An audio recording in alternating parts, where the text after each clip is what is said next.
Imagine going to a wedding full of people only to realize that these right here are not humans like us and you're basically trapped in a room full of jinns. That's exactly what happened to this woman right here. Her name is Nora, aka the Beyonce of Kuwait. Yes, this story takes place in Kuwait, by the way. Nora was basically a famous singer there, okay? Her and her band used to sing traditional stuff in weddings. Another way to say it, she was like a celebrity there, okay? You call her for your marriage, she comes, she sings, and then she leaves with money. You're probably like, okay man, this sounds like an amazing job. I mean, imagine going to a marriage, having fun, people recognize you, people are a fan of you, and you get money for singing a couple of songs. No, it was amazing until a terrifying thing happened to her and made her quit her job and be traumatized forever. Now, before I tell you what happened, you know what to do. Save this video and come back to it at night so it's more enjoyable like that. One day, Nora got a call. She was like, man, should I pick up? I don't really work today. You know what? Let's pick up the phone. Hello? Oh, the person calling her was a woman, okay? And she basically said, hello? Is this Nora? The famous Nora? Oh, Nora basically responded, oh yeah, thank you so much, that's me, the famous Nora, yeah. The woman on the phone basically said, oh my god, thank you so much for responding. Everybody loves you here. Can you please show up to my daughter's wedding tonight? This is when Nora responded, oh, I'm sorry, like, I don't work today, I'm really sorry. The woman on the phone started begging her, okay? She was like, please, this is my only daughter, can you please show up tonight? She loves you so much. When Nora heard this from the woman calling, she was like, oh my god, these people are annoying. Okay, you know what? I'll make an exception for you. I want to see your daughter happy tonight. So, Nora ended up accepting, okay? The woman gave her the address and she told her to come, her and her band, at 10 p.m. Well, Nora and her band finally made it to the house at 10 p.m., okay? And before even entering, Nora was like, okay, I'm sorry, I did bring you here, but come on. I know that nobody works today, but we gotta do it for the love of the game. Her band basically responded, oh, come on, don't sweat it, Nora. You know, we want to make people happy, right? It's only a marriage after all, right? Nora and her band finally made it inside the house, and the first thing they noticed is that the house from the outside looks normal, right? But from the inside is something different. The house was really bigger than they expected, okay? And the decor was really noticeable, okay? Somebody did their job on the decor. You know, Nora and her band were amazed. They were like, wow, this is by far the biggest house we'll perform in.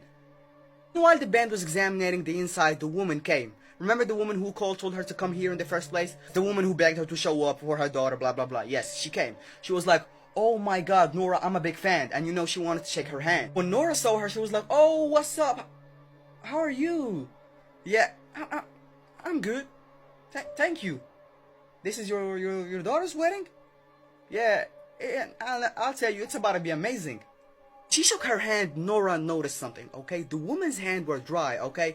And it was not moving. You know how humans' hand move? Her hand was not moving, and she could feel her bones. When she felt that, she started having a little doubt, okay? She was like, okay, I've never seen something like this before. I mean, okay, you know what? I'm not judging. And she was not trying to scare her band either. So she was like, okay, to the woman she was speaking, she was like, where do we perform? The woman responded, you see, we love you so much. We do appreciate you so much for coming. So we prepared everything. You do perform in that corner over there. You see it? Yeah. Nora responded, oh, okay, that's really sweet. You know, thank you so much. Yeah, let's go over there. Yeah, okay. See you there. In this corner right here, Nora and her band started performing, okay? And what a performance. Everybody was loving it. Everybody was shaking their heads, vibing like, Nora and her band, while singing, they were feeling the energy. They were like, yeah, okay, that's what we're talking about. That's the type of vibes we like. You know, See, while singing, Nora noticed a detail that she could have noticed from the beginning, but she didn't for a reason. It's almost like it was hidden from her. Why is everybody dressed in old clothes? Well, nobody was dressed in the typical wedding clothes of today, if you know what I mean. Everybody was dressed like the 17th century.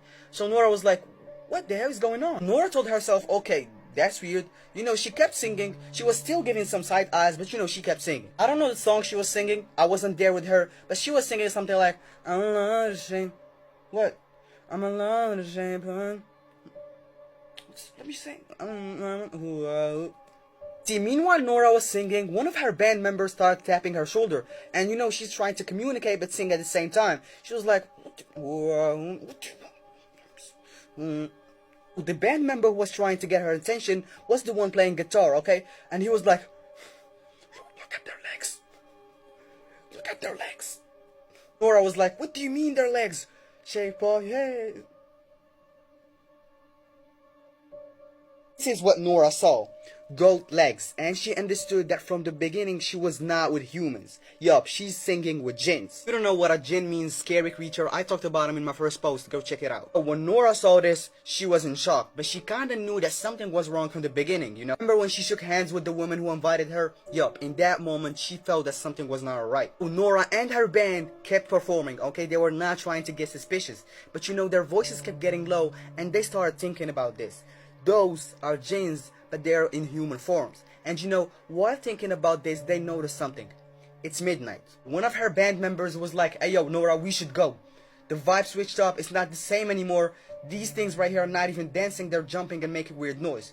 It's scaring me. You know, it's midnight, we should go. He said all that keeping his voice low. It doesn't matter because he's playing an instrument so nobody's hearing him. Problem is, in Nora's case, she can't talk, she's literally singing. And this is where she had to step up, talk to some of the jinns and told them that we should get a break. Oh, the woman who invited her in the first place, the jinn, came and she was like, Nora, I heard that you want a break, is that true? Nora basically responded, yeah, it's hot out here. And you know, we're kind of tired, so can we go in that room, please? Rest for about 5 to 10 minutes and then we'll come back. Jinn basically responded, yeah, you can go. Now the band went to a small room, closed the door, and they're finally isolated from the rest. This is where Nora was like, nobody is getting out, I don't care. You see these creatures, they're turning crazy right now. It's past midnight, so they're turning crazy. Nobody's getting out unless you wanna. Band members basically responded, bro, do you want us to be stuck here forever or what? We should get out. Nora basically responded, look, the woman invited me at 10 p.m., right? I don't think that's a coincidence. She invited me because she can only show up in this form at night. Look, what I'm trying to say is we pretend to be playing and singing until the sunrise. Once the sun rises, boom, we get out. We don't look back. Now, the band came back to the main room and they are forced to sing and play instruments. But things kept getting worse. Because some of the jinns not only started making weird noises and jumping, they started tearing their hair with a part of their scalp and throwing it down on the floor. Imagine the band playing, seeing, being forced to see all this stuff happening in front of them, but they can't do anything about it. Now, they kept playing for about 5 hours straight, and some of the band members started feeling sick and they started throwing up, you know, after all they saw. You know, as soon as the clock hit 4 a.m., meaning sunrise, every jinn stopped. They literally stopped moving. After that, they stopped moving, the lights started turning off, and the place started falling apart. This is where Nora was like, okay, this is our sign to go. After a long run in the hallways, they made it. They got out from the house. And this was the house. If you didn't notice anything yet, hold on. This was supposed to be the house they were in. This is what they saw at 10 p.m. This is where they left at 4 a.m. You see the difference? They left and they were all this time in an abandoned house. What happened is that the jinns basically gave them the illusion that they were in this house right here. So the bands kept running in the streets just to make sure that there is nobody after him. And you know, after running for a while, they saw somebody. That somebody basically asked them, why the hell are y'all running? Is this a marathon? Or like, I don't... Nora and the band were like, whoa, don't talk to us. We know that you're a jinn. Stop talking to us. So that somebody basically responded and he was confused. He was like, what? What the hell are you all talking about? Nora and the band members realized that he's normal, he's a normal human being, and they were like, oh, okay, he's on our side, don't worry. No, they started explaining to him what happened to them in this house. After hearing their story, he said something crazy. He said that this house right here has been abandoned before even he was born.